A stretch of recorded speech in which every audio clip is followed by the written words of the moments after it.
What's up, everybody? Real With Omar, your host, Louis Omar, owner of HRN Capital. We have funded over $500 million in mortgages, owner of Hudson Group Real Estate Network. We've done tens of millions of dollars in the buy and sell in real estate in New York City.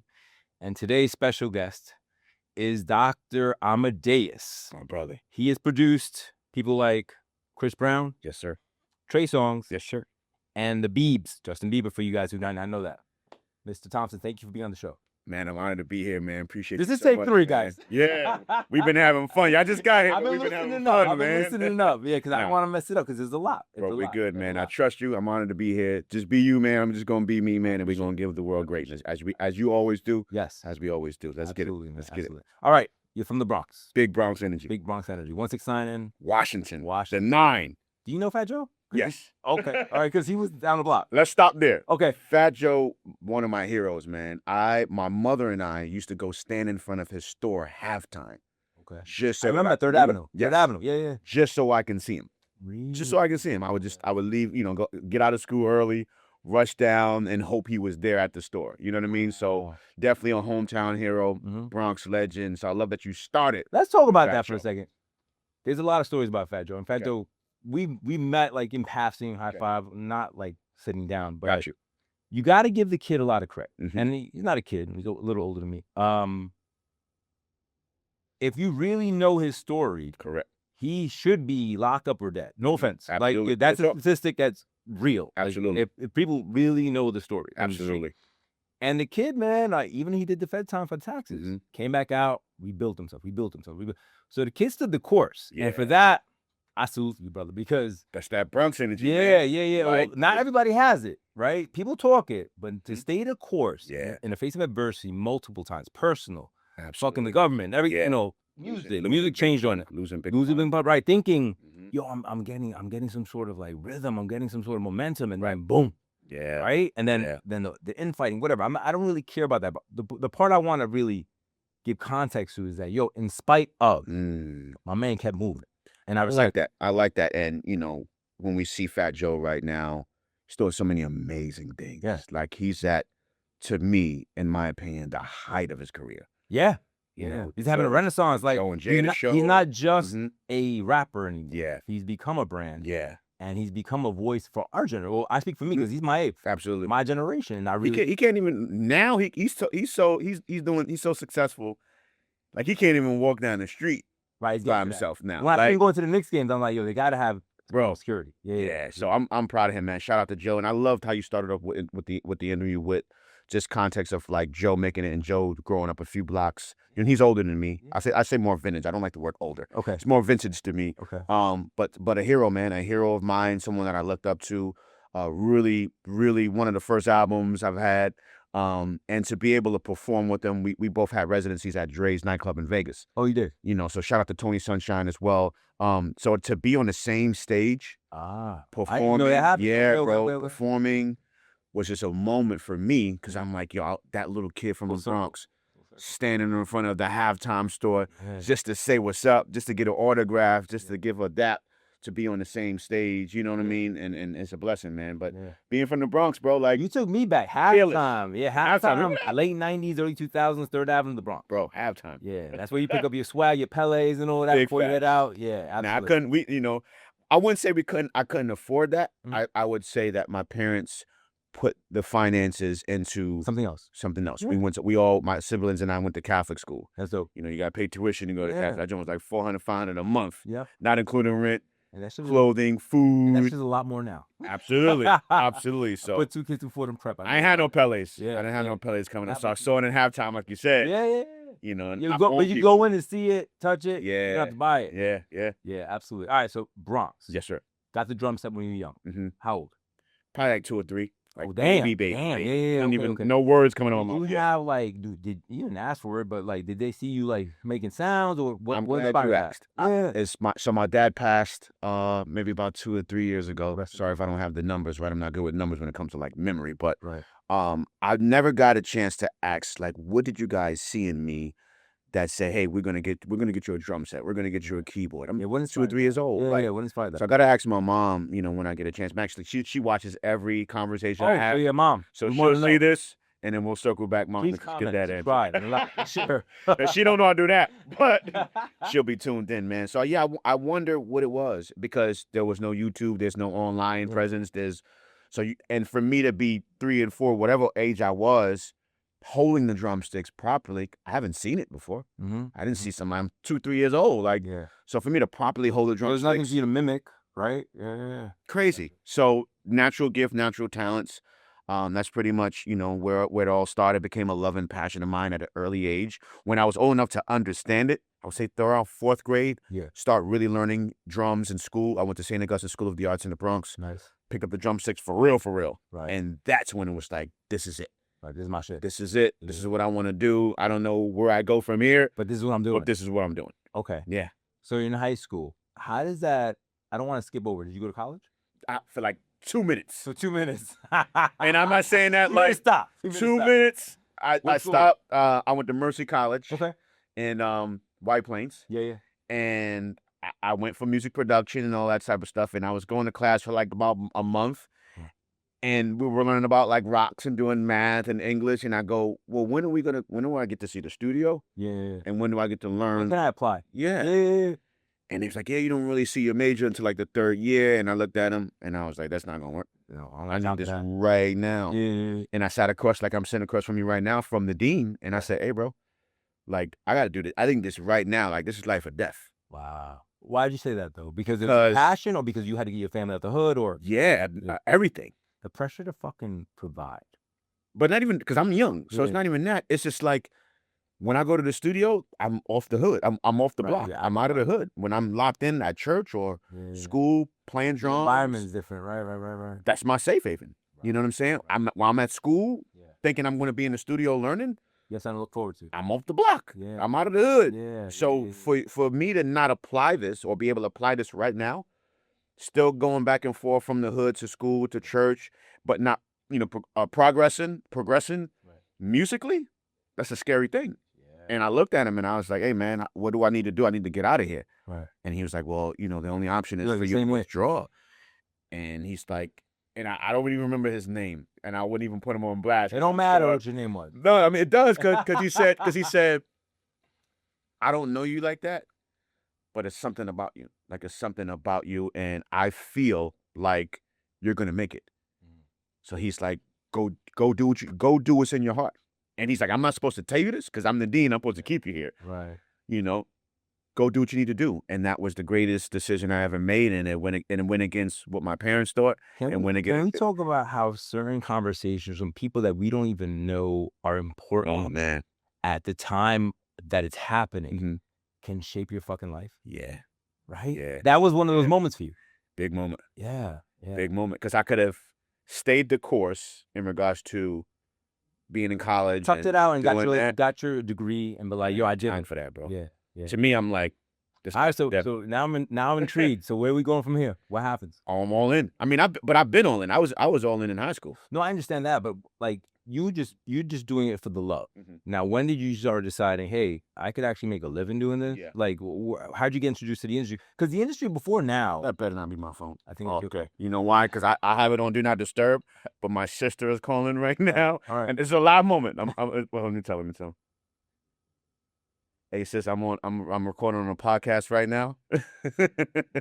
I love you.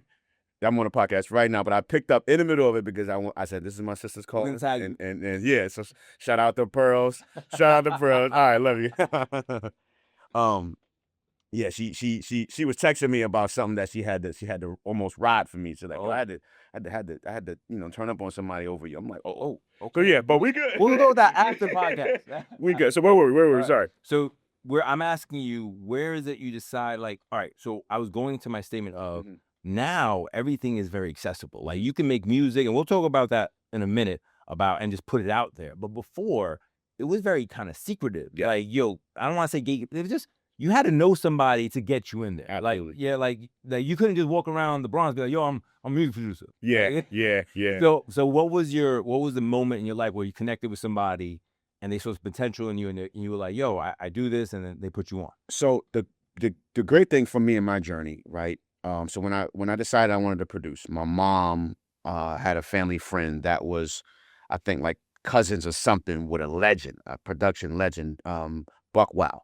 Oh yeah. You know, producer Buck Wow. He produced I Got a Story to Tell for Big, I Love You, Faith Evans. Did a lot of stuff for Jay-Z, but like Serious Big L, yeah. Fat Joe, Pun. These are all legends. Oh, legends. They're all legends, guys. Legends. Like if you don't know, you should look it up. Yeah. So she called him and was Okay. like, my My son son wants talking to about produce. producing. Yeah. What is that? Take him, see if he's serious. Right. And I remember going with him, and he took me around to different studios. And I didn't know I know a producer made beats, Right. but I didn't know the behind the scenes of it. Right. So he's like, yo, just come chill with me for the day. I'm gonna see if you're really serious or you really about this. Right. So in that day, we went to see Black Rob, rest in peace. He went to play beats for Black Rob, went to play beats for Busta Rhymes, went to play beats for Missy Elliott. How old are you? Maybe 15, So 16. you were around old, and you knew who these people were. Oh, so absolutely. you were like, oh shit. Oh, shit. Absolutely. Right. Okay. And playing beats, them choosing what beats they liked. Some started writing to it.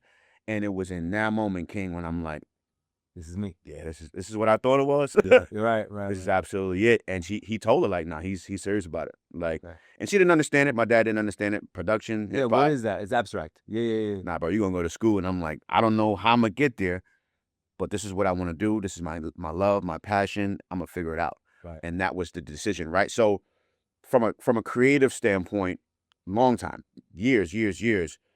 Then I started understanding the business. And then I never forget my mom. How many years? I mean, you're creating, you're doing your thing, because you hear that story a lot, right? Yeah. Like I don't understand the business part of it. I don't, and I'm not saying this is you. I'm just saying you hear this all the time. I got taken advantage of, man.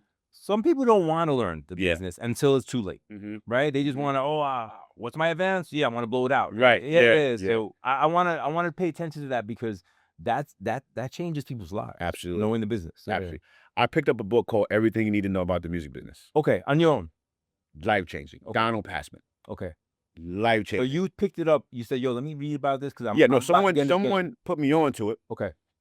Forgot who it was. Forgive me, but I picked it up. Learned all about publishing. Learned about all royalties, producer fees, splits, studio sessions, what the do's, the don'ts. All of the business. I read it, taught myself for years. Beautiful. Because at the end of the day, I didn't have representation in like management for a long time, right? For somebody to want to manage you have to be doing something. You have to be somewhat someone popular. Yeah, you gotta be generating revenue. Yeah, something has to be. There has to be a win-win. Wasn't happening. Okay. So that's why I had to learn and apply myself to be able to damn near manage myself at the beginning of my career, and that's kind of how things went. So my first placement was Foxy Brown. Okay. Right. Situation didn't go too good. Okay. Shout out to her brother Anton Marchand, who put us together. Shout out to Gavin Marchand, who was our other brother that was more of the creative side.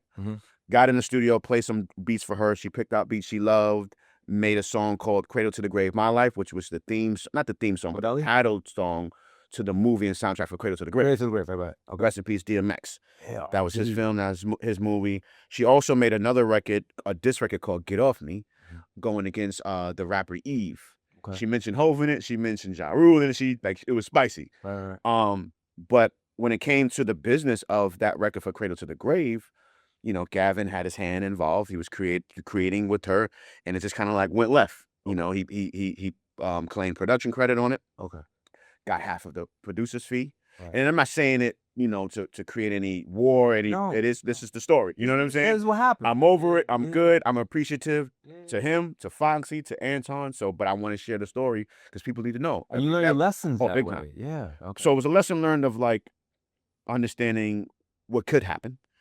Understanding relationships that people have with labels. Like the label didn't know me. Nobody at Def Jam knew me. Nobody at Bloodline, which is DMX's label, knew me.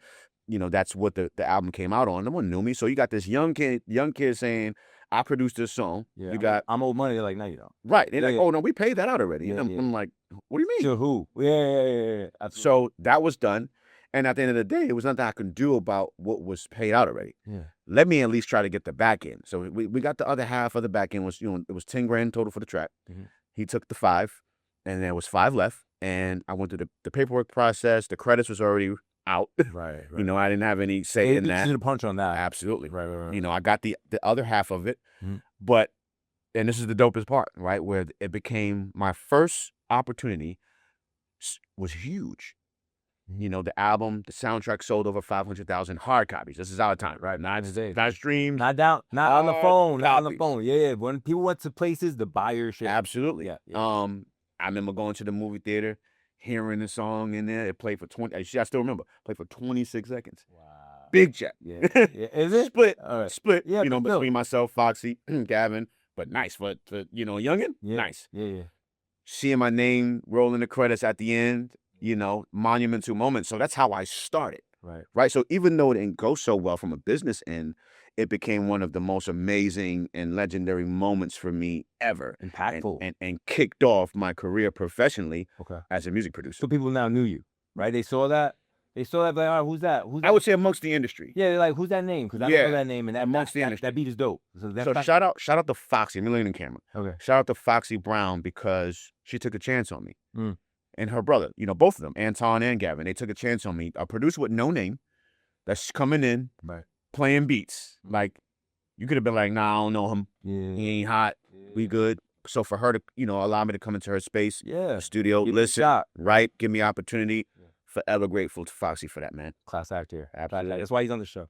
Yeah, absolutely. Listen, man, some people, like, they see it different. Look, you could have had a different twist on that. But the whole situation, though, is that, and this is not to minimize you at all, but you just came up. Right? So you had to get your elbow room in there to get something. But now, all right, now you're not nobody in the industry. Now, like, you have something you can point to. Absolutely. Here's my benchmark. Right. I did that. Absolutely. Right? Like, now we build from there. Absolutely. So what was your next one? I think it was it Little Mo? Probably was Little Mo. It went quickly, man. Little Mo. So what? Before you go into name dropping, the question that I wanted to illustrate for people is like, so your phone started blowing up because this is not DM, Nope. this is not email. Nope. So how does this all work? No, like we had to get out there. Okay. You know, so it's me. So you studio hopping, label hopping. Okay. Going to take meetings, playing beats. Okay.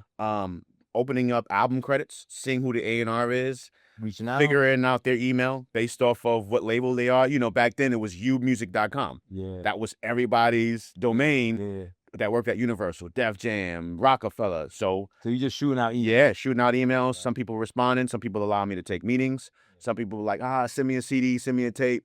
Let me hear it. You don't know if you're really being listened to. So that was the process. So yeah, nobody was kicking down my door, blowing on my phone. I had to go out there and be like, yo, you heard that record that's on such and such? Yeah, I did that. And then like, all right.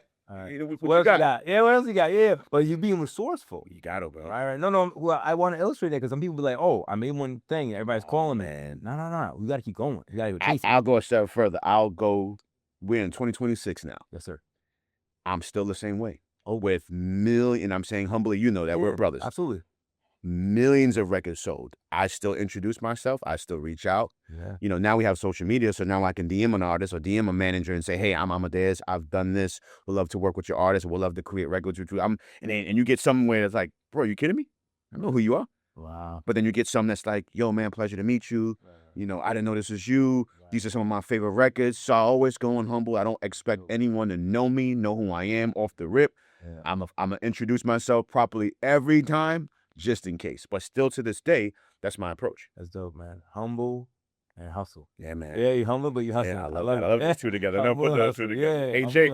All right, so how'd you get on Bieber's thing? I'm rocking at that point. Yeah, so you hot. So I'm stupid hot. Is there a particular song that you feel changed the temperature around you? Like was there one hit? Like I'm gonna give you the example. Mm-hmm. When Nori dropped what was Neptunes, right? Like if you from that generation, like yo, everybody knew who the Neptunes was from there. That was a crazy. That was it. The stupidest song in America. But yeah, that's it. And everybody's hype, right? You remember being in the club, you hear that shit, you're like yo, and everybody's getting Neptunes. crazy. Yeah. So here's the thing. I feel like every placement as a producer, especially amongst the industry, amongst our colleagues, the label execs, the A&Rs, like I felt every record played a part. Okay. Everything sounded different. So it wasn't one thing, it was an accumulation of little things. Absolutely. Like stacking small wins. Absolutely. I got you. Okay. All right, you know, starting out with Foxy, then Little Moan, then Mike Jones, then Dipset, then G-Unit, then Fab. It's like so many different vibes, so many different sounds, and I'm able to show them like, yo, I can do anything. I'm diverse. Yeah. I can do anything. Right, and that, my drums was kind of my signature. Okay. Now that I'm thinking back on, like, I remember Lil Mo be like, yo, but your drums, drums is hard. Like, Drum. you know, I would go to the studio playing beats, blowing out speakers like Really? like crazy. Like, because I always make sure I'm a drummer. So that was my sound, and that was what people heard and really appreciated. Yo, his drums is crazy. Right. So that's what it was. I think it was a combination of everything, and like you said, the humbleness and the hustle, and the consistency. Yeah. Like, yo, I had a beat CD, a beat tape every other week. And I'm like, yo, I got another 15 joints. I got another 20 joints. I gotta go. You know what I mean? Well, you kept working your craft. Absolutely. And Absolutely. you know, like, let's talk about this. So when you up, it's easy, Mhm. right? You feel like you got momentum, you move, everything's clicking, you're in your zone, you're in the flow state. But talk about when the phone ain't ringing that much, like, how do you stay motivated? Because a lot of people ask me all the time, I'm like, yo, because I know that if I get up and do something, there's a better chance of it happening than me staying in bed thinking about shit. Yeah. Right? So what is it that helps motivate you? I think it changed throughout the years, right? Okay. So as a young kid, again, growing up in an environment I grew up in, finding this love and passion, having dreams and aspirations of becoming successful in this area and working towards that, right? So then kind of getting in the door and working it and living the dreams, and then becoming older and having kids. You know, my son was born, and that just changed the game for me. Like, it was like, okay, now I have someone I'm responsible for. Yeah. So it went from just love and passion and enjoyment and fun and oh yes to, oh no, this is for real. Yeah, and people depend on me. Where that check at? Yeah. No. I don't want ain't no discounts. What's our number? You know what I'm saying? Yeah. And that just kind of changed the game. So it changes, and you know, the streets was the motivation. My hood was the motivation, and I want to be clear. Like, I love where I'm from. I love my block. I loved what it molded me to be and become. You know what I'm saying? I go there till this day to make sure that I inspire the next generation, to show them, like, yo, I grew up in that building right there, 4C. I played in that park right across the street. This community center, Claremont Community Center, I went and did summer youth. I went to camp here. I went and took karate here. I went and played. And I am from here. I'm here. Yeah, I'm you. From here. Right. And you can get out of here too. You know what I'm saying? So throughout the years, it changes. You know, now I have 2 kids. You know what I'm saying? And I want to see to it, and I know you can relate to this, that they have a better life. Our lives was incredible.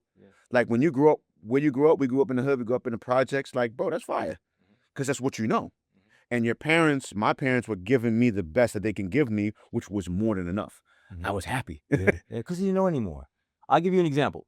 So my mom remarries, I'm like 11, 12. We live in 186 Jerome, right? Which is hot. So she didn't marry, but, you know, she got with this guy. And rest in peace to both of them. Absolutely. And so he's like, I want to be with, you know, want to get with him. So she's like, yo, get me out of here. Right? So they move us to Pelham Bay. Pelham Bay, at that point, was a really nice area of the Bronx. It's like Riverdale, you know, that type of kind of work. And I used to take the bus from Pelham Bay back to the hood to hang out, because I didn't know any better, right? I wasn't trying to make new friends, because this is all I kind of knew. Yeah. I was almost like conditioned, like, this is life. And then one day my mom says, look, when you get older, you're going to appreciate that I moved you out of there. She didn't press it on me, but she saw, because we had a lot of friction.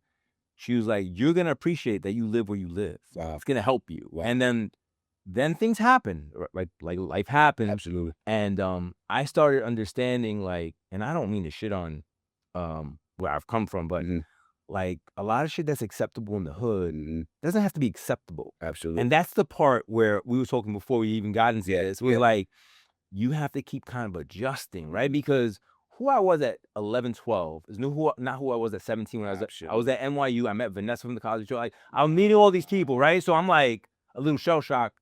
And then speed forward again. Then you get with your girl who becomes your wife. Beautiful. And then you're like, yo, mom, we got to buy a house. First guy to buy a house in our family. Like, then I'm telling my aunt, let's do this. And, you know, I'm starting to motivate. I'm starting to move my whole clique, my whole group.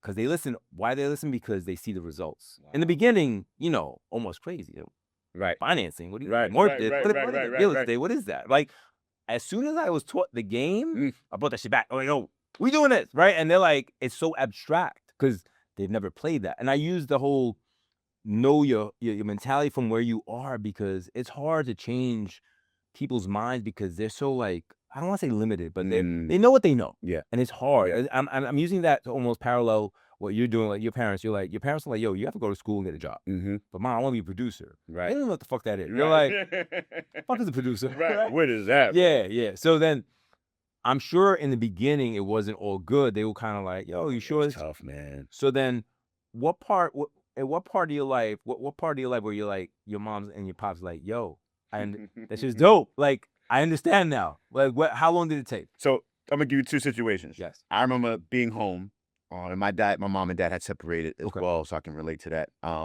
So my mom came across MTV Cribs. Oh shit! And they pulled up on you, right? She saw Swiss. Swiss was on there. So beats. And then Swiss Beats, Rough Riders. Yes. Yes. Big Bronx energy. Big Bronx energy. So Swiss was on there showing his house and his home, and she heard him say he was a music producer. So I remember her screaming down the hall, calling me to come to her room, and she was like, "She told his name." Oh no, definitely Antoine. Like I wasn't even. Yeah, she's there. So I come down there. She said, "Who is this guy?" And I'm looking in the Swiss, and she said, "Somebody named Swizzle." She tore his name up. Swizzle, somebody named Swizzles. And he don't he do what you do? Right. I said, well, I'm trying to do what he does. I'm trying to get to there. I'm trying to get to there, right? Music producer. I was like, yeah. And she was like, that's his house? I said, mm-hmm. According to that's his car? Mm-hmm. And she was like, well, why you didn't say that then? And I'm like, Ma, you gotta chill, bro. Like, how old are you? This is like when I don't know if I had quit college already or it was like in that moment, probably like 18. Late teens. 18. Yeah. Bro, that was one of the most hilarious moments that is funny. ever where she just got it, right? And then, so fast forward, things are starting to happen, you know, my name and credits in the movie, and then she's like, okay. And, you know, my dad was like supportive too, but he's big on like, you gotta have something to show for it though. Right. You know what I'm saying? So I don't think they really understood. They didn't understand the way you earn that. Yeah. Right? And the magnitude of how you can earn. Yeah. I think, and a moment happened, right, where I woke up one day, I was living in Yonkers, you know, with my partner at the time, right? And she worked, and she came home, and I was just like, yo, I want us to go get a house. And she was like, You look just like that? I don't understand how it works. I don't understand nothing. Okay. And she's like, okay. And I was like, yeah, I found like some kind of realtor online, and I started looking at different places. And she's like, really? I was like, yeah. What do you think about this? What do you think about that? Called them, set it up. We go up there, and she's like, you serious? I was like, yeah, let's do it. Yeah. Now I don't have no credit. Right. I don't even have a bank account. You don't know. I don't like. You were getting checks already? Yeah. With no bank account. Actually, okay. So I did have a bank account. Okay. She taught me how to drive. I didn't like. She brought me to open up a bank account. Like it was that. Your partner? Yeah. Okay. You know what I'm saying? And bruh. So she's like, what? I was like, yeah. You know, which one you want to do it? So I didn't have no credit, but I had the money. Right. And I was just like, yo, I was on 106 in Park every other Friday. Oh, were you? Yeah, judging Freestyle Friday as a judge. I'm on TV, and we in Yonkers now. That's my hood. I'm from the Bronx. Right. Dudes just recognizing me from TV. They're hot. And I never figured. I came upstairs, and I was like, we got to go. Time to move. And she's like, what you mean? I said, we got to go. And I looked it up, and we ended up getting that house. And like I said, you know, I didn't have no credit. I just had the down payment. Yeah. Put the down payment. I got this. Next thing we know, we make it happen. She was pregnant with our son, and that was what it was. And I think at that moment, everybody was just like, oh. You move. Move. Oh, he's really making it happen. Like, you know what I mean? And it wasn't like to flex. I just wanted to give my family something different. I just wanted my son to grow up. Were you around? I mean, so I've been very lucky in my life where I've somehow I always find myself connected to people much further down the road, right, financially. And the one thing I've learned about them is they're very fucking helpful. They're not like on some hate shit. Yeah. So when like I said, I got taught the game. I got taught the game because somebody needed to buy some real estate, but he couldn't go into the hood. That's it. I'm breaking down the story. Wow. Yeah. Jewish kid, he wasn't trying to go in there. He's like, yo, I need you to be there. So I'm thinking, that's crazy. It is crazy. Now that we are here at this age. At that age, I'm like, I'm in. Like, it's like, you put me on, I'm in. So he's explaining to me, hey, listen, you find me a property, it's a good price, I buy it, I pay you 6%. That's a real estate broker fee. Like, he's giving me the game. He's the owner of a bank. Wow. So some people be like, oh, he was using you. I was like, no. I learned. And then when you learn something, you cannot unlearn it. Right. That's the game. Yeah. Boys and girls. That's the game. Absolutely. To learn. Absolutely. You learn, then you do it for yourself. That's because I feel like a lot of our younger generation, wants to always like get everything. I was like, you gotta kind of go into it. You gotta kind of earn it. Okay. And you gotta become the person that can handle it. Right. At 18, I couldn't handle a mortgage. At 25, it was different. Right. I told my mother, I'm out of here. Like, wifey was pregnant. It was time for me to move. I was like, Mom, I'm gonna move. She was like, what about me? She just got divorced twice. Wow. I was like, let's buy a 2-family. She was like, I'm with it. I got this. I was like, I got this. I was like, and so she just let me rock. And I found the house around the block. Boom, boom, boom. I moved that. Then my aunt started seeing it. Oh, they call me. Oh, I want you to do what you did with your mom. Because they got settlements. Whatever. They had a little change. So I put it together. And I wasn't getting paid for this. This was just me putting people on. Wow. I'm getting the pieces together. I'm making it happen for them. One of my homies had a tax issue. He was like, yo, I need cash. I was like, yo, she got cash. I made this do happen. Like, you know what I'm saying? Like, wow. So I'm just making it happen. And then later on, I start understanding how much money you can make. Wow. So I'm like, wait a minute, I can take my talents and really, absolutely, and really leverage. So I say that to say, when you were in the music industry, and this is the part that's kind of, I've been watching a lot of Mike Beasley. I don't know if you heard, he's on the circuit right now. Sure. He talk about all his struggles and shit. Mhm. And I think about that, and I'm like, damn, man, these kids have this money, and I'm not saying any money's money. $1 million, $100,000 is money. Yeah, absolutely. And like, they don't have access to anybody they could talk to. Like, yo, what can I do? I'll even spin it to you another way.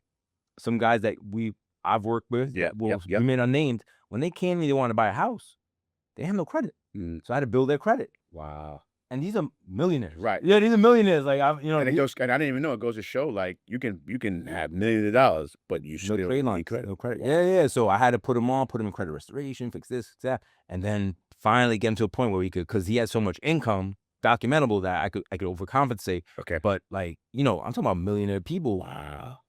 But it just goes to show that they need guidance. So did you have anybody, like, I don't want to say you're OG, but people like, yo, Antoine, this is what you should do, or yo, this is what I'm doing. Yeah, because in the wrong circles, sometimes it looks like you bragging, and anything I do, I try to document, not to brag. I say, yo, it's possible. Yeah. Yo, I'm not smarter. I can get down. I get dirty, right? So, is there anybody you want to mention and say, yo, man, this is what you should do? Man. So when I first started, like, really taking it serious, like around Foxy Brown, I had a few placements. There was a gentleman by the name of Mike Moore. Okay. My son's mom at the time introduced us, and he was Jewish, amazing guy. And when I say schooled me on everything, and like just gave me the information, like, I don't know what you're gonna do with this, but here's everything you need to know. Literally know. Right. what you should be doing, opening, starting Platinum Boy Music Inc. Like, so giving you the game and the structure of the business. That's important, guys. Yeah, absolutely. Like, help me fill out the app, like everything. Like, gave me the upfront money. Like, here's the money that you gonna need. When we gonna get this check from this artist, you can pay me back later. Just wanted me to be on point. He wanted you to win. Right. Yeah. Guided me. Hey, don't. You should do that with your money. Don't. Go ahead, have fun, but do this. Spend a little, but save a little. Yeah. And I'll share this with you because I know you're in finances, and I know you would enjoy this. First year, I made $100,000. Had no idea. Really? Because going out before you went out. I was going crazy. Right. I went down to Foot Locker on 34th Street, went and bought Air Force Ones in every color. Church boy. I went to the suit spot. Right. Not the low sale. No, the suit spot. Let me get like 10 of those, bro. Let me go down and get alligators in different colors to match every. Bro, I went because I gotta look hot. Crazy. Yeah. Right. But I think we have to, because when you come from nothing, you gotta get a little bit of validation for belief levels. But then as you grow it, if you grow into it, you're like, all right, man, we not that guy no more. Right. Right. Oh, now, yeah. And that's okay. No regrets. Because people be like, oh, like, I forgot who it was. It's an author. And I was at a bar a long time ago. I don't drink anymore. And the guy's like, I'm reading this book, and that author of that book basically says, live below your means and save money, and you'll be a millionaire. And I'm like, yo, I get it. I understand. I was like, yeah, but I could die tomorrow. True. So how about I take a little happiness here and there? There you go. That's how I live it, right? I take a little happiness. I mean, sometimes we get over leveraged, but it's the game. You got to keep working. I'm not big on that. Look, I'll give you a personal story. My mother, everything was when I retired. Yo, when I retire, it's gonna. She retired. She caught a stroke 2 years later. Wow. 8 years, I was her custodian. Like, she was gone. She was done. She was, she wasn't who she was before. Right. I'm like, I look at that story and it burns me because I'm like, yo, this is a person, always did everything right. When I retire, And when you retire, he take that from you. And then I'm like, so no. Like, I'm not saying be irresponsible, but I'm saying, but schedule some happiness. Yes, schedule some love, right? Yes, sir. And we talked about this when we walked in. Yes. And for me, and I love that I got the support of my family, my partner at the time. Like, no one was mad. No one was like, what was wrong with you? And it was a moment from that little kid from the projects, from the hood, that had to look out the window at halftime to see the Pele. Right. I didn't have the Tims. I didn't have, there was Gore-Tex and A Solo. Oh, he sold. I said it too. Yeah. Couldn't afford that. I had the Mountain Gear joints. Right. There was the North Face and the Bears. I had First Down. And I'm not, it's no labs. It's your life. It's your life. That's what my parents was able to afford. And I rocked that joint. I got laughed at sometimes, but I rocked it. So to have somewhat, to me, make it at the beginning of my career, first placement, getting all this money first year, going crazy, I'm like, oh, I'm going to enjoy this. Right. But at the end, I sat there and I said to myself, all right, cool, you got it out. You had to run. I'm looking at myself in the mirror like, you enjoyed something, brother? You have fun? All right, cool, let's lock in, because now you have a partner, you have a family. Now it's bigger. Now let's do this the right way. You know what I'm saying? And it was a blessing, man. It was a blessing, and I'm grateful that I didn't have people surrounding me that would judge me and make me feel bad for the choices that I made, but understood, like, I know where you come from.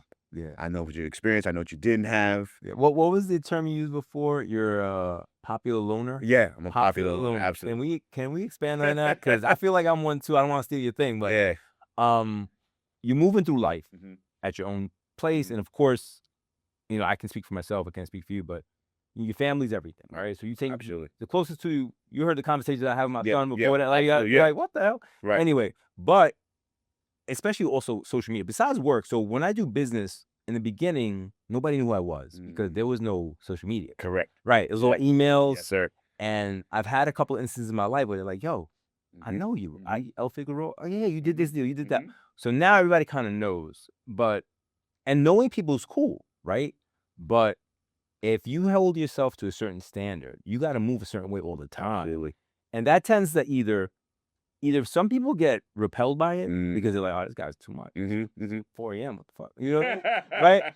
Other guys, and I say this with all due respect, they'll give you a nod, but sometimes they get upset, and I'm like, what I do has nothing to do with you. It does not diminish you. Correct. I'm just running my race, bro. Because one day it's lights out. Like that's it. When we die, it's gonna be for a long time. So let's do it. So I think you're the right guy to spread this positive word, but in terms of give what we can give, and we can help where we can help, and everybody should be happy for each other in terms of success. Absolutely. In the music business, I know in the beginning it was very gatekept. Like, has that changed, or is there more? I mean, I know everybody can publish their own shit now. Like, this shit has changed, right? You've been through it. So in the beginning, do you feel that it was more maybe competitive? And now, what do you see it as? So growing up, when I started, production and producing wasn't like popular. It wasn't sexy. Yeah, because you want to be the artist. Everybody want to be the artist. So the equipment costs money, bro. Expensive. Yeah. So back then it wasn't like the thing to be. So I kind of was in my own little world when it came to like production. And so you were first. I mean, for my generation. Yeah, absolutely. I'm in high school, old boys, Cardinal Hayes. I'm a producer. I don't think it was anybody else that said that. Like you said, you got rappers. Everyone wants to be an artist. Why? Because it didn't cost any money. Right. So if that's the case, like my competition were my heroes. Okay. So I'm going into the studio to play beats for Fab or whomever, and Pharrell is over there, Kanye is in the room, Swiss is over there, Buck Wilder's the one that I came up under. Right. Buck Wilder's there, the Hitman is there, and it's like, who this little youngin' coming in here, swagged out, mad confident, like, I'll go first. Yeah. But that was my competition, right? And for me to be able to make it through that with the amount of heat. Just Blaze, like my dudes, like I'm in the room playing beats with dudes that I look up to, right? So when we fast forward, everything is accessible now. Yeah. Now you can go get a laptop. Now you can go get Fruity Loops, Logic, Pro Tools. It's coming with all of the sounds. When I bought an MPC 2000, it came with no sounds. You had to input everything.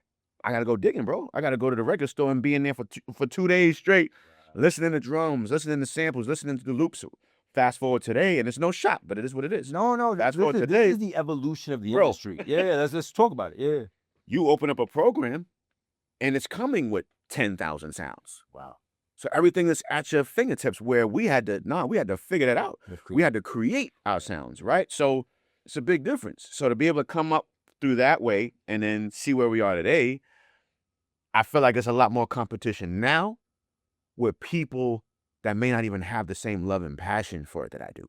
It's just an opportunity, or now we have social media, or you can make this from that, or you can become popular, or you can become viral, or you can become famous. Like, now that's what's driving people to create this music thing, when for me, it was like, ain't nobody gonna know who I am. You're just gonna see my name, but you're not gonna be able to put the face to the name. We didn't know that there will be social media platforms that can now put, and put all of the deals he made, or now this is what he looks like. Oh man, Yeah. Amadeus, he made all these records. This is what he looks like. Now where people are able to see who we are, and people to put the face with the name. So when we think about today, everybody, hey mom, let me buy me a laptop, or can you buy me Pro Tools? Can you buy me Logic? And now that's the competition. Now here's the other part from a financial standpoint. Okay. Producers were so valued back when I came up. We talking about, You had a good one, right? bro, Pharrell and Rodney Jerkins and Neptunes, and they was getting 100,000, 300,000 a beat. Timberland, Hey. a beat. Wow. One. Yeah. One. Look at the camera. One beat. That's somebody's whole budget, bro. Yeah. One beat, 300,000. Timberland. Once they were hot. Yeah. There's a clip of Tim playing Hove, beats, and I think they came up with the Dirt Off Your Shoulder joint or that in that session. Bro, he played, I think he played Jay like 4 or 5 beats, was like, pick. And Jay was like, oh, I'm gonna go with this one. Yeah. That was the amount of respect that was there. I ain't gonna sit here and play you 100 beats, bro. I'm me. Yeah. Here's 5 beats picked. So now, bro, I can tell you, I remember, and this is no shot, this is the story. I sent the game over 80-something beats before he chose the one. Which one did you choose? One I ain't like. One I ain't like. But you made it. But I'm like, That's it? that's the one? Out of all these joints I sent, that one? Okay, but so even worse these days. You know what I mean? Where I'm sending artists hundreds of beats, bro. Wow. For them to not even pick one. Yeah. But I'll send Chris Brown a folder, and Kristen, I'll send him a folder of like, let's say 20 joints, and he done wrote the 15. Really? And it's not one folder that I've sent. But you have a working relationship with him. But not even that. Okay. Even off the jump. From the beginning. Okay. And to me, that separated him from everybody for me, bro, creatively. Because it's like, I'm sending you 100 beats. And out of 100 beats, you telling me you connected with nothing? Yeah. When I send CB a pack of beats, and he's like, oh, I'm at least 5 out of it. Out of every folder I sent, he wrote to a few. Yeah. Right? So now you have all these producers and creatives now sending you music. Let's say you're the artist. You're getting music from everybody. So you're overstimulated. You got like too much shit come in. You don't even know. Yeah, you know what's getting no more. You don't know what's going no more, right? So that's what I'm facing, right? So now, and I'll say this, and we can, but like, I never sought out to be the best. Just a little kid, found this love and passion, want to create my dreams. I wanted it to become my reality. I enjoy this. I love this. I want to have fun. I'm gonna put my best foot forward to be the best that I can be from what I create. I'm not trying to be you. I look up to my heroes, the Pharrells, the Just Blazers. They say never meet your heroes, but we'll talk about that later. Finish your thought. Yeah, I'm sorry. But I've never sought out to be the best, right? Okay. And here's the thing, after 25 years of being in the business, still being relevant, still being able to create, still getting the phone calls, still making hit records. It's like, bro, I'm gonna pass you every time because you're not gonna outwork me. You might play better drums than me. You might be able to make better beats, whatever it might be. Yeah. Because it's all opinions, right? Yeah. But one thing you're not gonna do is outwork me. While you playing games, while you shopping, while you hyped up that one beat or that one hit record that you have, and you turned up, you in the clubs. Yeah. I'm in the lab, bro. Right. I'm in the lab because the fact that I can send you 100 beats that are quality Means I'm working. Yes. And then you don't pick for none of those, and I got a whole nother load ready. Pause. Yeah. Pause. I'm working.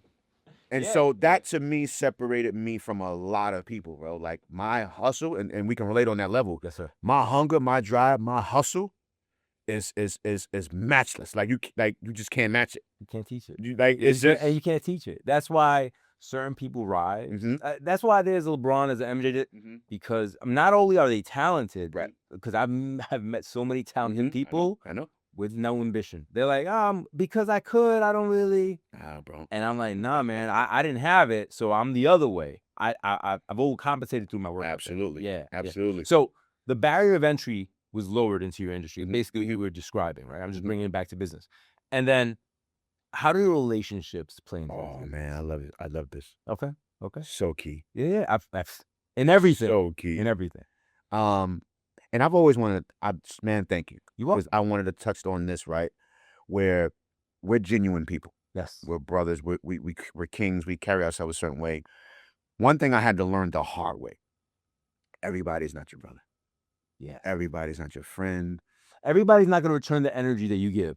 Let's just say it that way. 'cause Absolutely. That's the way most people can understand it. Absolutely. Yeah. So I'm going, and I'm and I'm coming into business young, so I'm moving and navigating through this business. And you're thinking, naive, right? brothers. Yeah. Everybody got me. These are, man, and I'm gonna say it straight up. And I'm not one to curse, but I just want to say, man, people don't give a fuck, bro. Could care less. Right. And as a musician, as a producer, we don't get enough acknowledgement and credit for our work and for our labor. Name one album that you've rushed to the store to get that was all a cappella. None. Yeah. Right? Without the So- music, the artist ain't shit. Mm-hmm. Right? And there's certain artists that I've been blessed to work with, amazing, right? That can care less about you, bro. As a producer, I can Okay. care less. So they can pick never- the beat and then they never Pay say you. thanks a lot. Some do, some don't. Right. Some will never return your phone call. Some will work on other albums, other projects, leave you be. So you could work. I just want to Mm-hmm. establish this Mhm. because in my industry, people walk over other people to come work with me because they know that once we lock in, That's it. I got you. Right. Now you're saying that you've worked with people Oh, man. and they're acting like they don't even know you anymore, right? That's crazy. And Won't return and the on phone. songs that are very successful. And I had to learn That's wild. the hard way, bro, because I'm authentic. I'm genuine. Yeah. So I care about your well-being. Like, forget the music. Once we create a masterpiece together and release that to the world, we've locked in. We've shared our gifts together. Yes. And to me, my beliefs is We have a product that surpasses us. Yeah, absolutely. so there's a to me Connection. a connection and relationship that exists Absolutely. that should always exist. Absolutely. We ain't gotta be best friends. We ain't gotta go eat lunch together. Yeah, but but it's a yo, connection. when I see your call, yo, I'm gonna hit you. Yeah, whatever. Like, yeah, we've done something. And forget the part that we've positively impacted even each other's economics. Let's just say that, all right? And as an artist, you're always gonna make more money than me. Mm. Always. Because you're the face. When you go to tour and you go perform and you go do your club appearances and your hostings, and I get none of that. Right. I mean, royalties and publishing. Right. But there's a lot of stuff they use your IP for that you don't see. Yeah, I get it. so you're gonna always make more money than me. Make sure we're straight. Yeah. Make sure we're straight. Make sure we ain't gotta beg for our fees.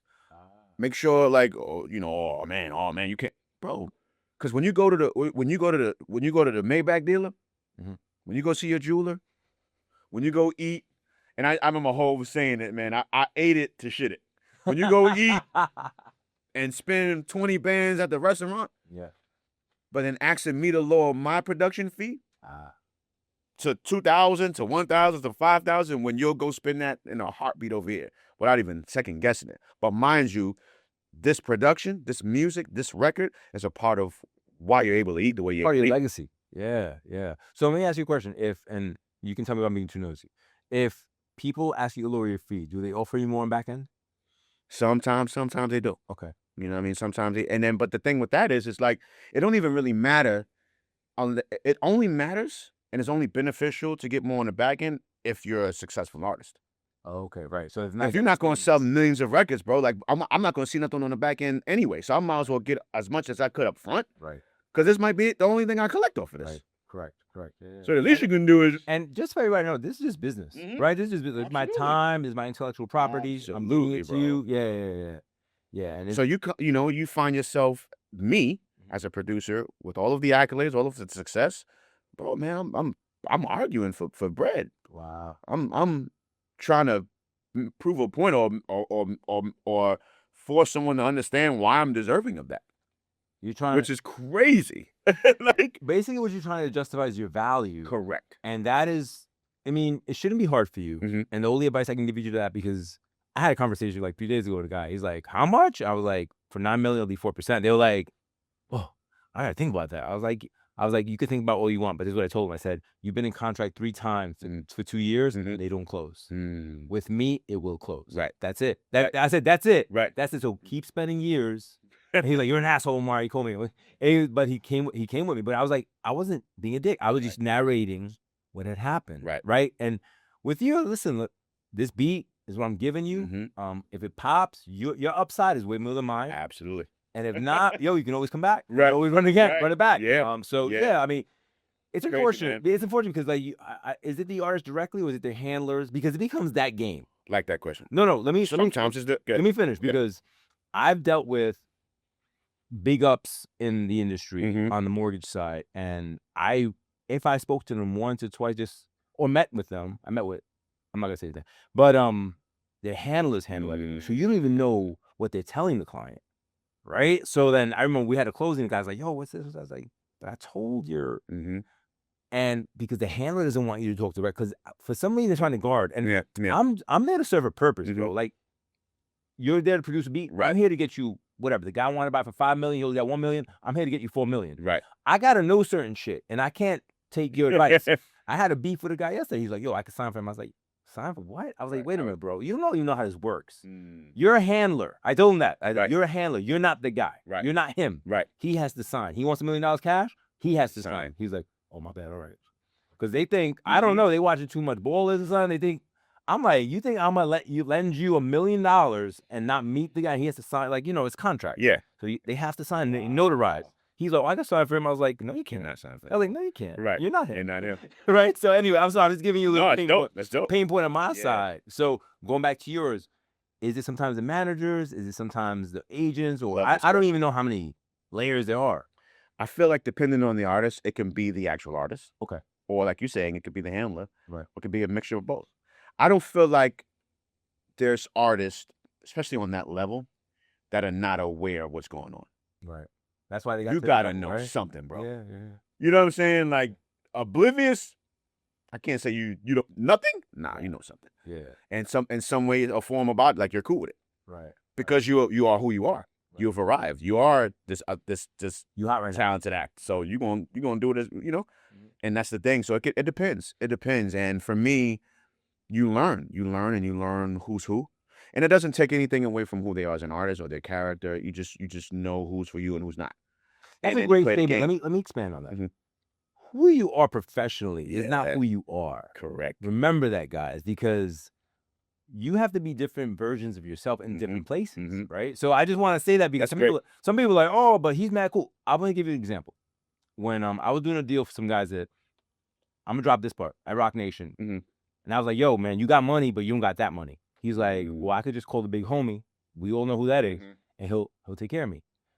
I heard that 3 or 4 times with 3 or 4 different people. So people can say what they want to say about Jay-Z, but to his support, to his crew, he that guy. He got you. Like he's that guy. Wow. So all these other guys that are out there, and I don't want to smoke.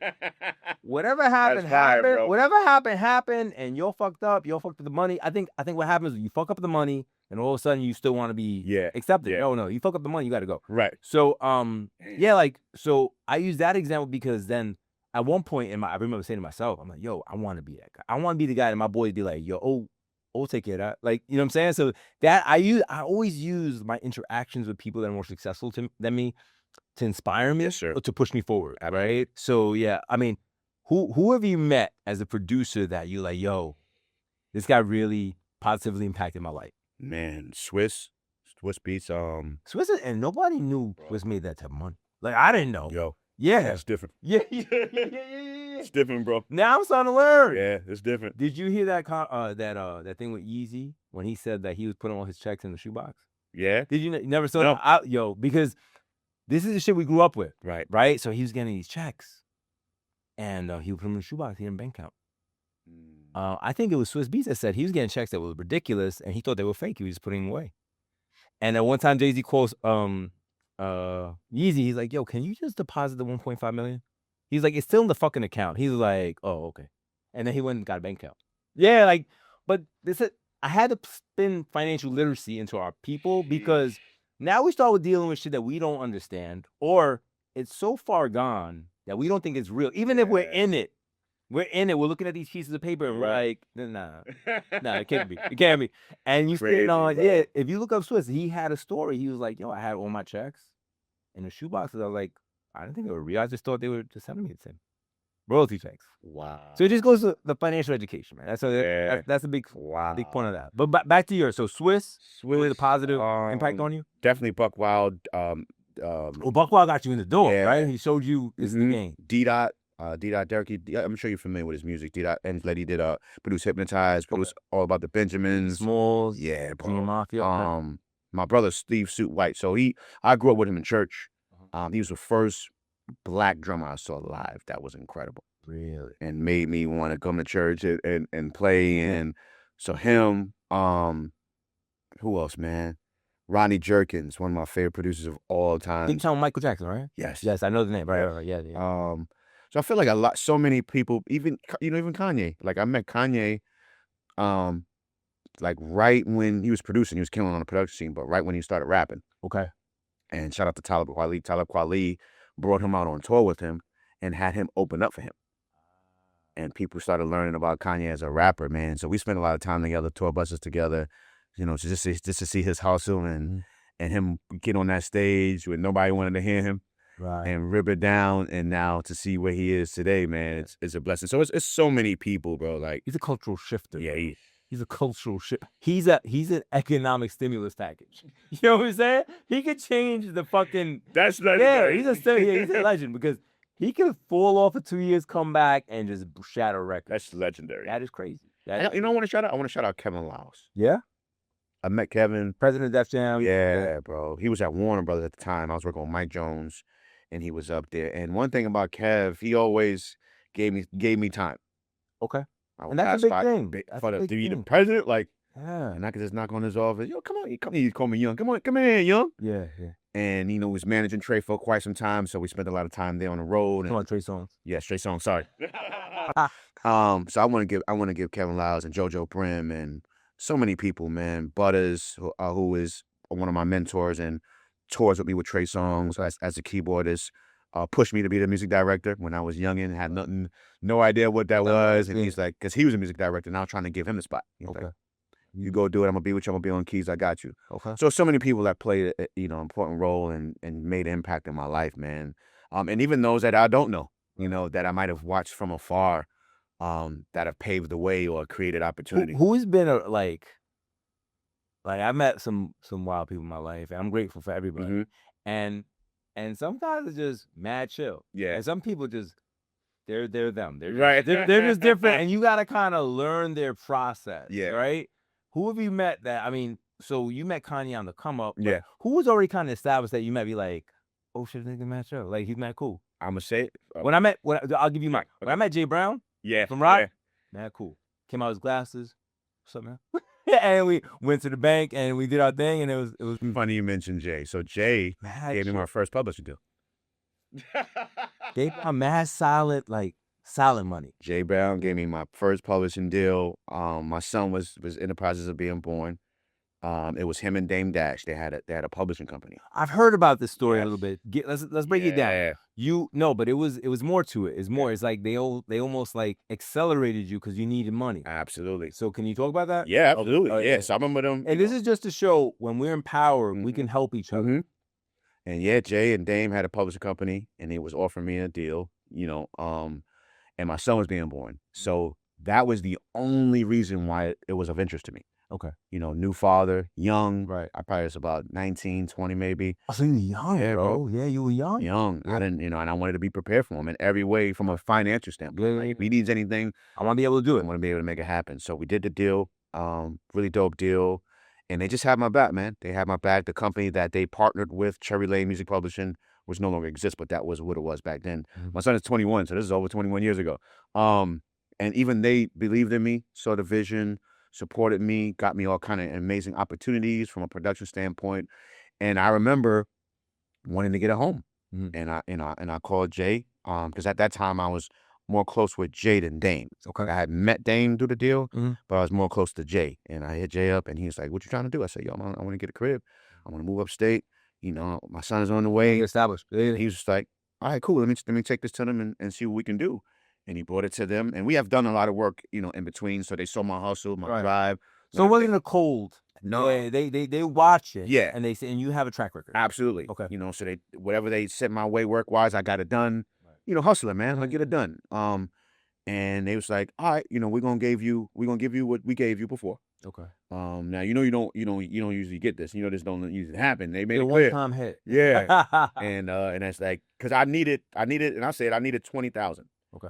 So they doubled that pretty much, and was like, "We know that's what you need, but we'll just give you the same deal before again, Okay. so that you can do that, but then you could be straight too That's dope. with, you know, whatever you need." And that was a really dope moment, man. Grateful to Jay and Dame and the company for that point. And it was a blessing. And Jay used to get on me, man. He used to get on me so much Really? because as a producer, I was like really stuck on hip hop, Mm. sampling, boom bap. Telling you, expand your shit. And Yeah, he's yeah. like, because, you know, he's my publisher now. So Easy. he's Yeah, like, yeah, he's trying. "Yo, bro, them samples is He's trying, killing he's us." trying to cultivate. You know what I mean? Like, Yeah, them yeah. samples, like, stop sampling. He would get mad, like, "Stop sampling, bro. Go get the musician from your church, create some live, Some new shit. fresh, non-sample so we can eat. Right. So we can eat." And he was right.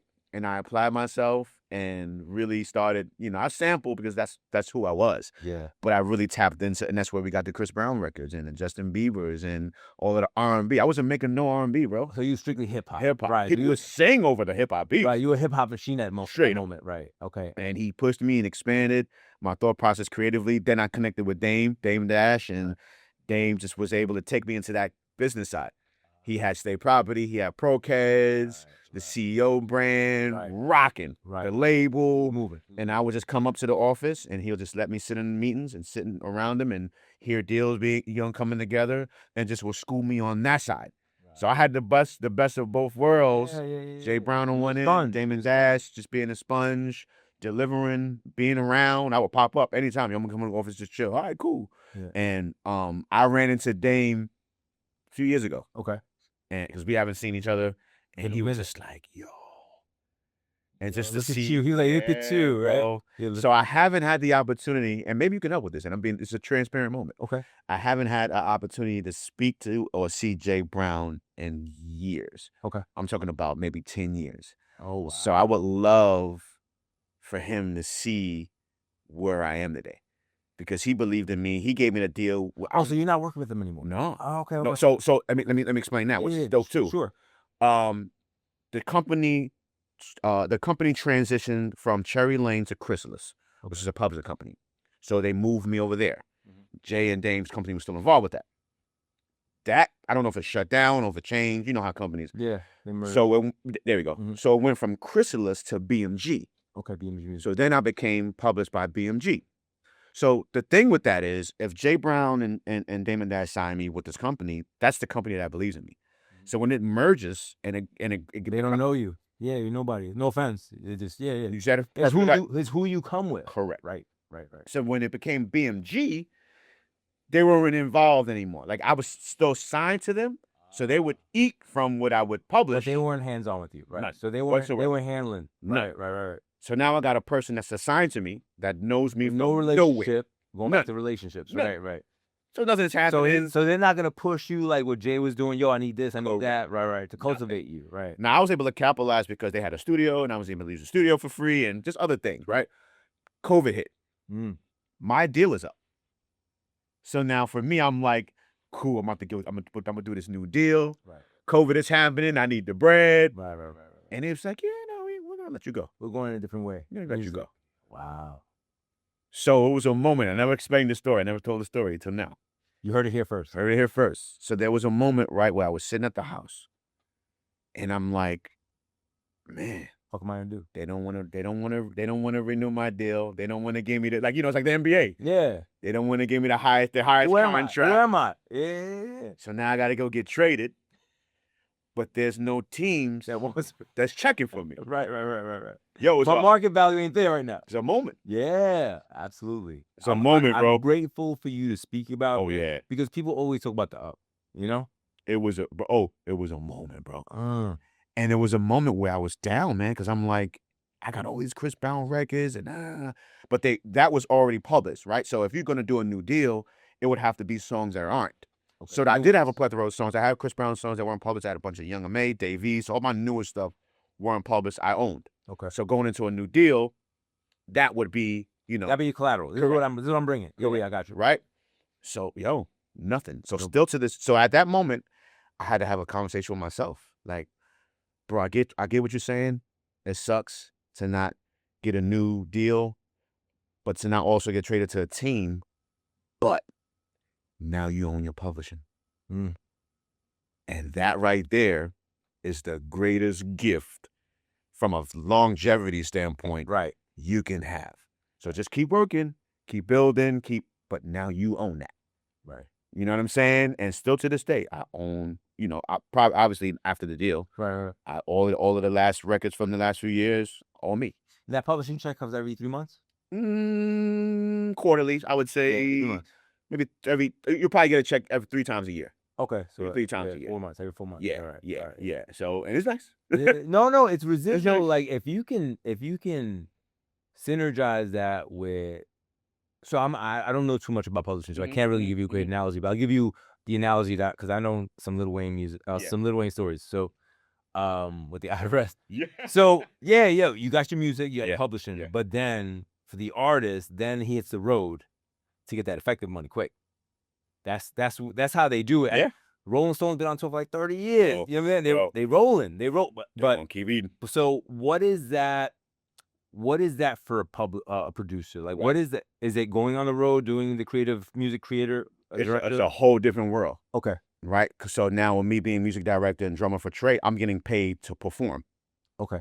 I'm getting paid to put the show together. I'm as a music director, I'm responsible for the band members. I brought the band in. Yeah, make sure everybody's all the pieces are in place. Absolutely. Okay. I'm in charge of the show. Okay. So my job is to bring whatever the vision is Trey Songz has on stage or a performance, bring that to reality from a music standpoint. Okay. You know what I mean? And so that's a different check. Yeah. So that's the different hustle I was talking about. Yes. Because like residual is one thing and residual is cool, but what happens, I believe, anyway, I don't really care who you are, because I've dealt with billionaires and they're like, yo, I need this money. Your lifestyle tends to outperform your residual income no matter what you do. Right. Yeah, unless you're like really Spartan. And we're not. Yeah. We're not. We didn't grow up that way. But it goes to like what you said earlier when we spoke about like just living life and enjoying life, because like you said, when you share the story of your mom. Yeah. And that just hit me, man. That's the that's the biggest lesson to myself, because it shattered me, because it affected my life, and I had to become, a like custodian. A caregiver, No, I was a custodian, like every day. Like, yo, is she eating this? Is she allergic? Like everything. But then, when I sit there and I reflect sometimes, like, damn, it's fucked up. Like the way I'm not bitter. I acknowledge what it was. Yeah. I'm like, fucked up, man. Homegirl was like, yo, when I never came. And that's why I was like, nah, I'm not going out like that. Like, I'm not saying I'm, doing crazy irresponsible shit, but I build it in. Like, it's on the schedule. Yeah. Like, we're going this on the 15th. We're like, work. We going there. Work. Like, little milestones, because I believe that you gotta take your happiness, right? Some people be like, oh, I just want to be happy. Yeah, take it. Go ahead. What makes you happy? I'll give you a very personal thing. Whenever I'm having like a little cloud, I like to have my car washed. I wash my car. It just puts me in a place. I'm like, you know what I'm saying? I'm like, that, bro. Hey, you know what? I relate to that. Fuck that. But when you get in your car, you're like, oh, so clean. Like, I know it sounds stupid. No, everybody needs their thing to kind of therapize them and bring that and shift your energy. I love that, man. The game is all about your energy. Yeah. And how you can how you can manipulate your own energy. Yeah. Right, for good or for bad. Yes, sir. You know what I'm saying? Man, that blessed me. Yeah. It's about, yo, let me just go watch my car. It'd be the little things. Like for Yeah. me, I love TV. Okay. And people like, really? I love TV is my escape. You don't have to think. All you're doing is watching. So Absolutely. for that moment, I'm in that reality. Well, let me say this. Your profession is a creator. Mm-hmm. So at that moment, you're being a consumer because you can only create so much, bro. You're spending. It's like money. You're spending your energy. You're spending. Sometimes you got to recharge, and maybe just consuming, just whatever. You might get inspired or whatever. Absolutely. Yeah, but absolutely going back to energy. I've been observing myself for years and other people, and even like going back to people that we kind of know in common, like the way they move, and I see why. Like I'm not picking a side, but when you look at something to understand it and not to judge it, it changes everything. Yeah. I just want to understand what you. I understand that. Right. Right. I understand. Okay. Makes sense. Whether I agree or not, whether yeah. I would have done that does not matter. If I can understand, then okay, we can come. I can then talk to you. Like, all right, I understand, sir. Like, like a big thing with me is like people always stressed out when it comes to real estate. Like, yo, bro, we closing? Yo, what's up? I have to learn, and this took me years because when I was young and I had no money, I was feeding off the energy of my clients. So if they were nervous, I was nervous because I didn't know anything. I was like, it looks good. You sure? I'm like, I don't fucking know. Yeah, let's do it. Now I got years in the game. So my practice is now to bring the client to my energy. Like, I'm like, hey, let's relax. Like, I remember one client, this happened about 3 months ago. I'm still really proud of myself for being an adult. The client said some wild shit. And I was like, okay. My response was simply, hey, we're on the same team. I'm trying to help you. I'm the only person on this email chain on your side. And I understand how you feel, but we're going to get there. Take one more day or two. I understand how you feel. That was it. I didn't respond. I didn't engage. I didn't get in your emotions. But back in the day, you crash turned up. crash out. Oh, and so I am evolving. I'm dope, bro. I'm a work in progress too, though. We all are, man. Yeah. Mad random. Okay. Yes, 2 days ago, with the Michael Jackson movie. Okay. Mad random. I'm in the middle working at the crib, getting it done. I was like, let's check it out. I'm going to see Michael Jackson. Bro, incredible. When I say, because sometimes we just need to stop and pause to just go gain inspiration. Yes. So me sitting in the theater with strangers, watching this legend, watching the story of one of the greatest entertainers and artists of all time. Now, I've always been a Michael Jackson fan. My mom is a Michael Jackson fan. I used to do it in talent shows as a little kid. But as an adult, to go see and watch this story, bro, one of the greatest things I've You ever seen the Michael Jackson Broadway show?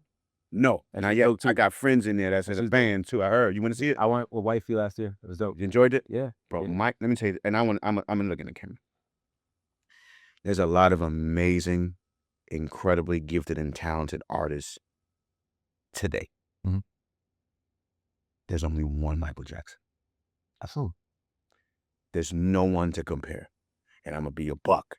Everybody is saying Chris Brown, and Chris is one of the most amazing artists ever. Ever. I love him. That's my brother. We've done countless records. He's amazing. But there's no comparison to Michael Jackson. Michael Jackson is Michael Jackson, and that's it. And there's everybody else. And then I'm going to give Chris his flowers, and Chris Brown is Chris Brown. But the comparison, the back and forth, he's the next. There's one Michael Jackson, and there's one Chris Brown. Straight up. Michael, that's just different. Because, and I thought about this driving because I was listening to his music, and I'm so glad we're here. Yeah. And because I wanted to talk about this, but was hoping I had the opportunity to. From a lyrical sense, from an intentional sense, his thought process, MJ. And the crazy part is that, and no offense to you or me, but we never knew him. So we really even know how any of that happens. We're just fans. We're just watching, right? And like he bought the Beatles publishing. Like, there's so much shit I wish I could learn about his business acumen, because what I've understood, like the little stories you hear in there, you're like, yo, this nigga's on the next level, some next level business shit, right? Like, and I'm like, yo, why don't we talk about that? Like that, instead of just talking about like, allegations. But even, you know what blessed me too? his being as a child, right? Even as an adult, right? Where, and I don't know if you've seen the movie. I don't want to, Don't mess it up. case, Yeah. but to me, even as an adult, he was a kid at heart. Because becoming the Jackson Fives and all of the training and, shooting in the gym that he had to do to become this person, it probably took away from the childhood, not going to school and the fun. And Absolutely. so he was a kid at heart. And that side I loved. Yeah. And they get into that in the movie. And again, I'll stop there because I don't want to, give anything away. But and it goes back to what we talked about of happiness and living, right? And who he gravitated towards and what he gravitated towards. He didn't really gravitate towards people. He gravitated towards animals. You know what I mean? And I'll stop there because, again, I don't want to give anything away. But that was a moment because he was so gifted and so talented, as we both are. And it goes back to me mentioning being a popular owner. It's difficult, it's difficult being as great as we are. Because people look at us and think, or whatever you want to think. Yeah. Whatever, they're making their own assumptions. Whatever you want to based on whatever they're thinking. Right. But you don't understand the process of what it took us to get here. Correct. You didn't see you in learning and finances and studying in the books and figuring out deals. And taking L's. And take like all the things. It's not all up. Taking big L's that you like, oh shit, you'll never make that mistake again. But how else would you learn it unless you're in that in that arena? I say this, and this can be up for debate. I said, to me, as a musician, as a producer, I don't think anyone is told no more than us. And I'll explain. Going back to me sending the game 80 beats. So if he didn't choose from none of those 80 beats, he told me no 80 times. Right. So you heard no. That's one artist. In one day, I can send one artist. I mean, I can send 15 artists 20, 30 beats. If none of those artists choose from those beats, I was told no that many times. 300 to 450 times. I'm a math guy. I'm the bank guy. I know that. This is you. 450 times you heard no in one day. And then you still wake up tomorrow and go and go get it. Let's go get it. Yeah, let's go get it. Yeah. Hoping, believing. It takes a special breed. That you have something in this folder musically that's going to connect with that artist, writer, producer, musician. Right. And the truth of the matter is, Antoine, is that it's fucking subjective. Yeah. They could be in a bad mood that day. They could they got a problem with their girl, their mother, whatever, a problem. And they're not hearing you. Yeah, they're not hearing you. They're not like, fuck this. This all sucks. Why? They don't suck. It doesn't suck. You suck. And I'm not saying that person's that, but your life at that moment sucks. So everything you look at, everything you look at sucks. Yeah. Jeez. So if I help you at all with that statement, because yo, man, I put out my best. If they're not at their best, they can't see it. They're not going with it. That deserves a pause. I need a moment of silence. All right, take that in. That's good. Yeah. Because oftentimes we'll beat ourselves up. Yeah. Thinking we're not great enough, or we're not good enough, or the music is not as best as it can possibly be, or we ain't hot, or we ain't dope, or I lost it. Right? Self-doubt creeps in. That's that guy in the back. You got to keep him back there. Yo, stay over there. So that no, that's powerful. So that no that we received could have possibly had nothing to do with us. Correct. I need everybody to be quiet for a second. Matter of fact, have a sip. Have a sip. That right there. Yeah. Ooh. Now, I'm told no all the time, bro. But now, as a 45-year-old king, to get that gem from you today now, and to be able to apply that moving forward is such a blessing. Yeah. And I won't even say, because timing is everything. And I won't even say, man, I wish we had this conversation 10 years ago. You weren't ready for that. Correct. You weren't ready for it. You already received that message, man. Like, listen, I'm 51, right? I'm 51. Think about that. But listen, my face been in the mud and the water. And I've had to be like, all right, let's take a look at this. What's really happening? Because, when the pressure's on, your perception of life is distorted. So I'll use this one. This is easy because anybody can relate to it. When your mother is on life support, the world is burning. Like, you don't give a fuck. And you could get the best. And I've closed some, I closed some of my biggest deals during that moment, during those times. and it didn't even matter. I paid the bills. I wasn't happy. You know what I'm saying? My kids went to college. I paid for them.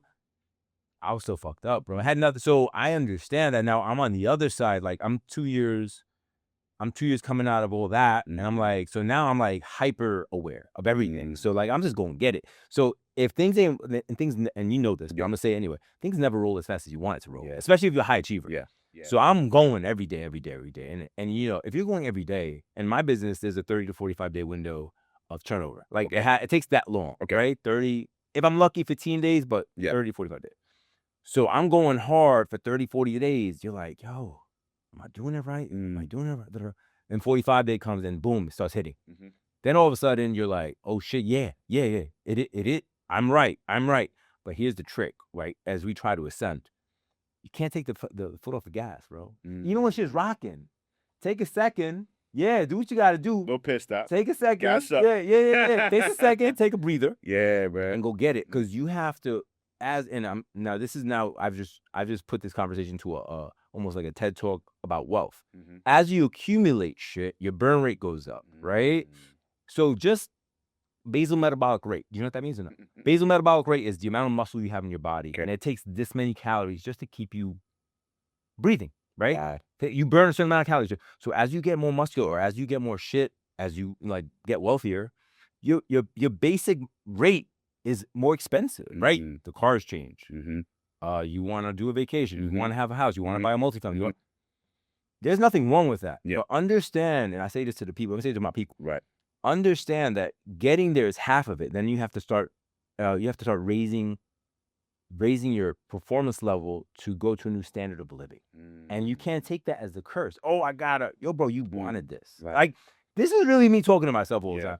Like, yo, bro, this is what you want. You want to own 21 years? Yo, this is what it costs. The roof ran off, 50,000. We got to figure that shit out. Like, sheesh. And then you think about it, like, yo, this is kind of cool to have these issues. When I was growing up, what we eating was the issue, right? So it becomes a game perspective. It's a game perspective, bro. And I want to illuminate, because you on another industry altogether, but you dealing with people with different things. And I want you to know, sometimes not you. Sometimes not. And then, thank you for that, man. Of course, man. And then, like, going back to like this whole thing with Michael Beasley, I've been watching all his things. And like a clip here. And you're like, damn, man. Like, so these kids are around all this money. They're around all these other kids that don't know shit. And he's going through all this shit. And, like, as the head of the Lakers, they should be like, yo, speak to our therapist. You know what I'm saying? Like, let's get your head right, because the truth of the matter is, if I can get you right, you'll perform that much better as an athlete. Right? That's legendary what you said. That's everything. And that's the problem where, right? And this goes back to, I love that. This goes back to me working with artists and learning, these are not your friends. These are not your brothers.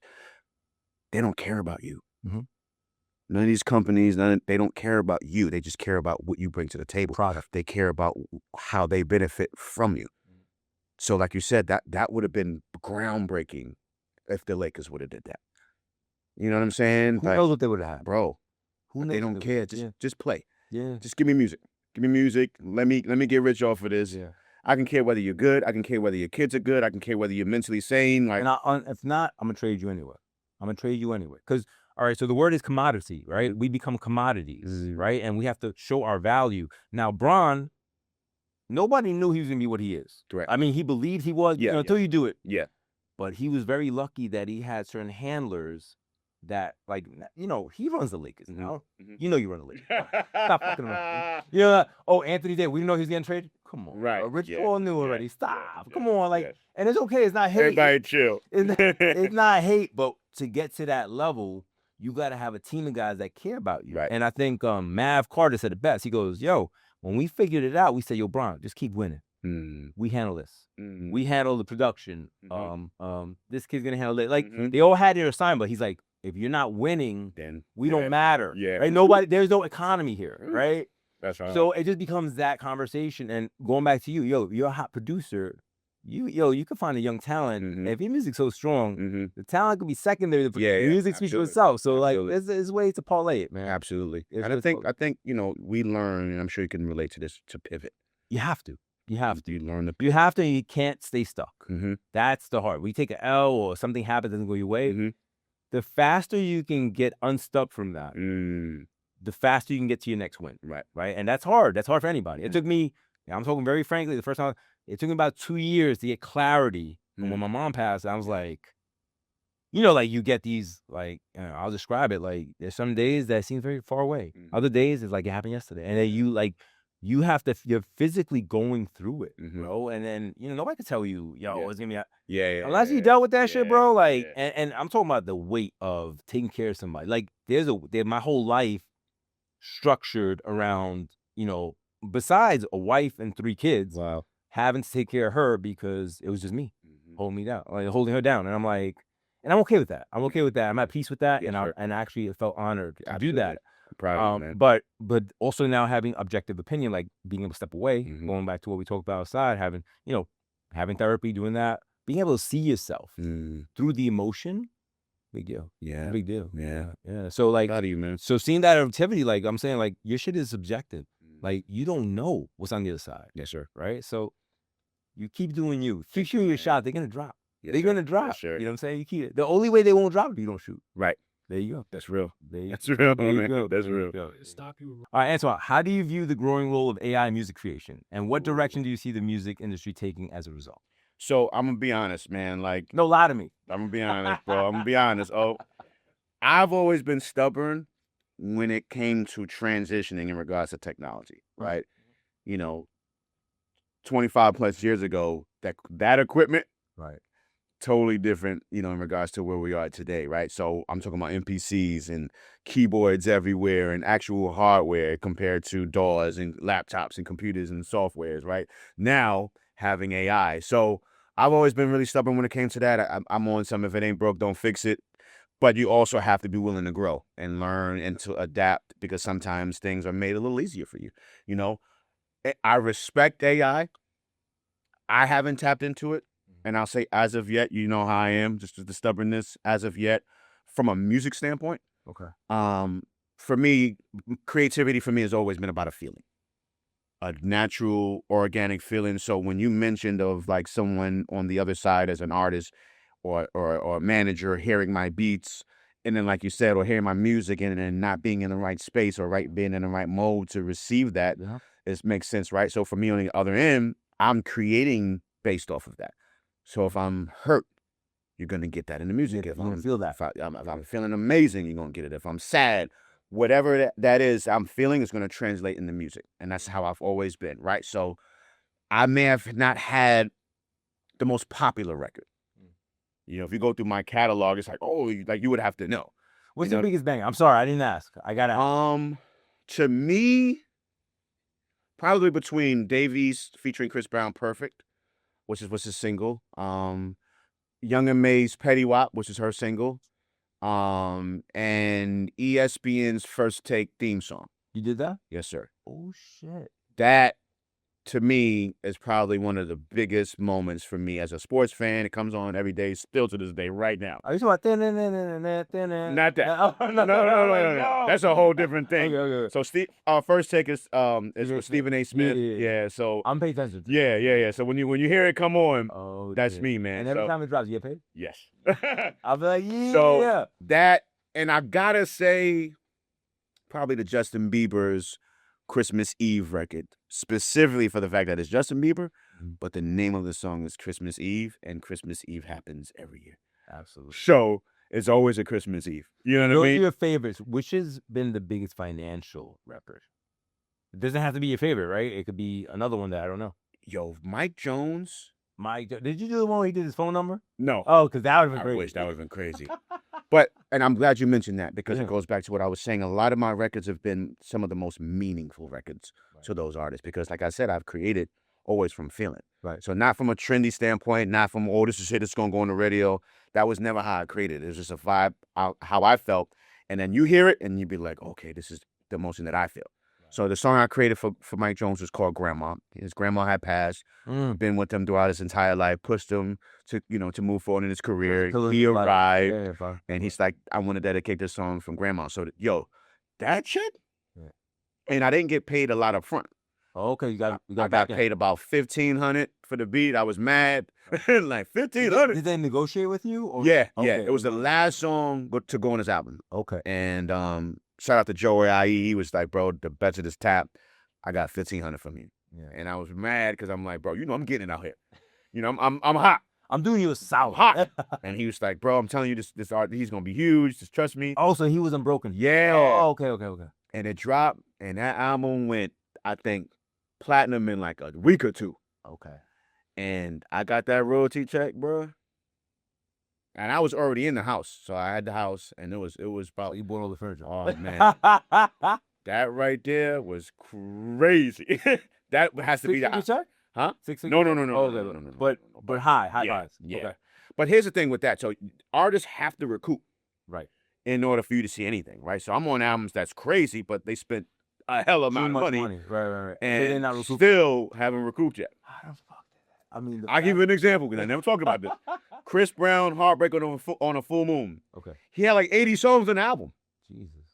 So think about what was spent. Yeah. That's 80 different producer agreements, 80 producers to pay.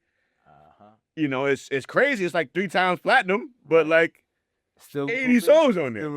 Yeah. Oh my God. Yeah. So you gotta have, I'm not saying for Chris Brown, but any artist, you gotta have a business mind behind you. Right. Yeah. And then if you take a decent, which I did, Chris has taken care of me very well on the producer's fees. Thank you, Chris. Shout out to Chris. If you're taking decent amount of money for the fees, you gotta recoup that too. Right.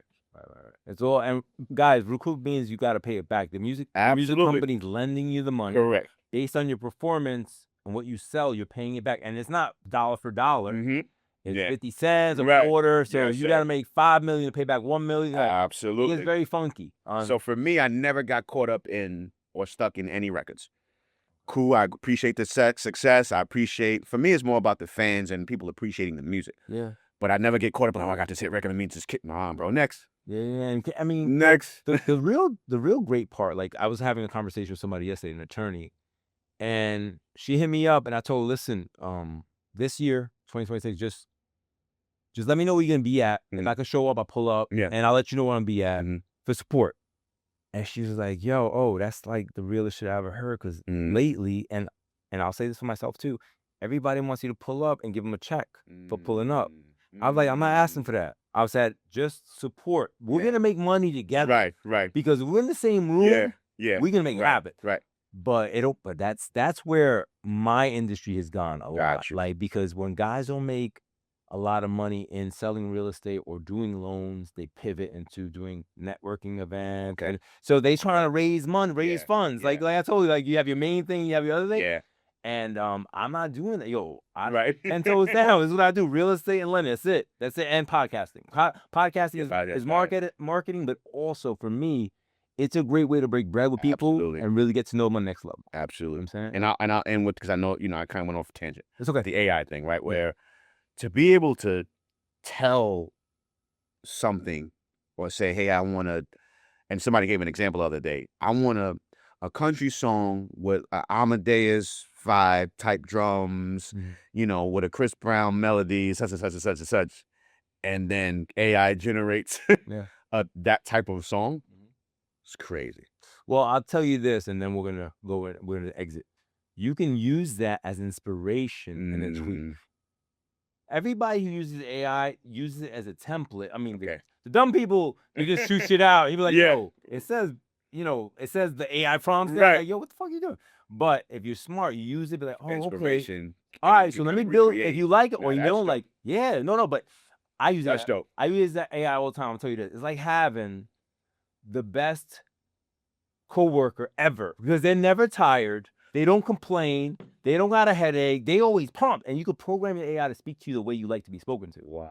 So like mine is like gritty and hustle. And so he's like, yo, that's the big. He goes to me, Big O. Yo, Big O, this is what I got. I'm like, okay, I like that. Really? Then I start manipulating it myself. That's dope. So that if you got any gem from that, try that. That's dope. Yeah. Now I use it via email, and I didn't even know it was AI that was doing it. Okay. Like, you type out an email and then it'll give you the options of kind of like correct it or like worded properly or worded differently. And I've been using that, and I thought that was pretty cool. But how you using it on a whole different level. That's pretty dope. Yo, E, what AI is best for music producers? You would know this.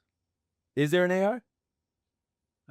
Not specific for music producers, but like I find every AI is different in terms of like trying to do research and like need a reference. Like you can ask chat, but chat basically like gives you its perspective, but it can be wrong, right? So like perplexity is one. You like it tells you where it got the resource. Really? Yeah. So like then you're like it's much more trustworthy per se. So I like perplexity the most because you can see where the references are coming from. Right? There's so many. There's AI. There's Claude. there's chat. There's like Claude is. I'm starting to use that more. Manus, Perplexity. I mean, Yeah. Gemini. There's so many. Yeah, you gotta. The reason I ask about AI too is like I don't know if you heard Sono. So Sono, there's a big thing too with like AI music. Like there's AI creating their own music, right? Right. Yeah. And it's killing the idea of creating. That's what I'm saying. The negative part of it. That's what I'm saying. But then there's like I recently just got into knowing about like AI bots, right? So like you can create like through Claude, you can create bots to do work for you. An assistant. Like it creates a personal assistant, or maybe it could be to outreach more people to sell beats, or you can even be like To it, babe. so start your own. You could teach a bot to like teach courses on how to make beats, or like like You can make your own business out of AI. Like AI is moving so fast right now. I'm glad you shared because I wasn't aware of none of this, and that's game changing. Yes, Dude. So like we're sharp as steel out here, man. Absolutely. Absolutely. There's a lot to do it, so you gotta check it out and see how you can use it. Don't you got to wait? If you even go to Sono, so it's called Sono AI, SUNO. Yeah, you can literally type in a whole thing like, make me a song about Omar. Yo, did make music. He made in my office. They made me a song. And we made it in 2 seconds. Yeah, And it sounds like, dude, like mixed, mastered. It sounds fucking crisp. Wow. And it's like, make it jazz, make it hip hop, make it rock about Omar, and then the melodies about Omar. And people are not even sampling that because it's like royalty free how they make it. Really? So it's because that was my other question. Like, because I like to make beats. I like to sample. Me too. So and clearing the sample and doing all that shit is big. So like, wow. whereas not, I try to like really tweak the samples so like no one. Yeah. We won't put that on. We won't put that on. That's gonna edit all We'll that shit edit out. that out. All right, hold on. Let's get to it. All right, Antoine, please speak into the camera and let people know if they need a beat, want help, buy a book, where can they reach you? Absolutely. My Instagram is Amadeus PBM, AMADEUS PBM. That's my IG. My website is IamKingAmadeus.com. Once again, IamKingAmadeus.com is the website. Yo, believe it or not, I check all of my DMs. I feel like, you should never pass up on an opportunity. So I do check my DMs. Just if you're going to reach out, man, be about your business, be focused. Do not waste my time. Do not waste your time. Time is valuable. And make sure you got a bag, man. Don't be coming up. This ain't no charity. This ain't no, like, come on, man. Bring your A game. Bring your bag. Bring your pocketbooks, your wallets, your bank accounts, your checkbooks, all that. You heard? You're absolutely on all platforms. But just to add to what he said, time is the only thing you can't buy back, bro. So let's not waste it, right? Absolutely. On the next one, brother.